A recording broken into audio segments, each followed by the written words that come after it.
ৰাতিপুৱা ছিংগাপুৰৰ চৰকাৰে ভাৰত চৰকাৰলৈকে এখন তেওঁলোকে এম্বেচি লেংগুৱেজ থাকে অসমৰ পৰা তেওঁলোকৰ পলিটিকেল লিডাৰৰ ফেচবুক বা টুইটাৰত অসমৰ পৰা বিভিন্ন ধৰণে বিভিন্ন কথা পোষ্ট কৰি থকাৰ কাৰণে তেওঁলোকে অসন্তুষ্টি ব্যক্ত কৰিছে আৰু ছিংগাপুৰ চৰকাৰেও অসম চৰকাৰক অনুৰোধ কৰিছে যাতে আমি অসমৰ ৰাইজক অনুৰোধ কৰোঁ যাতে ছিংগাপুৰৰ পলিটিকেল লিডাৰৰ টুইটাৰ বা ফেচবুকত আমি যিটো আমাৰ বিষয় বৰ্তমানৰ যিটো অসমীয়া মানুহৰ যিটো আমাৰ প্ৰসংগ সেই বিষয়ে তেওঁলোকৰ পলিটিকেল লিডাৰৰ টুইটাৰ বা ফেচবুকত নিদিবৰ বাবে অনুৰোধ কৰিছে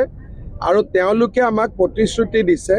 যে আমি অসম আৰক্ষীৰ লগতো কথা পাতিম আৰু 3 মাহ পিছত আমাৰ যিখন তদন্তৰ প্ৰতিবেদন তাক আমি ৰাজহুৱাও কৰি তাৰ প্ৰতিলিপিও আপোনালোকক দিম। যিকোনো খবৰৰ বাবে যোগাযোগ কৰক 7099017330 লগতে 7099017110 নম্বৰত।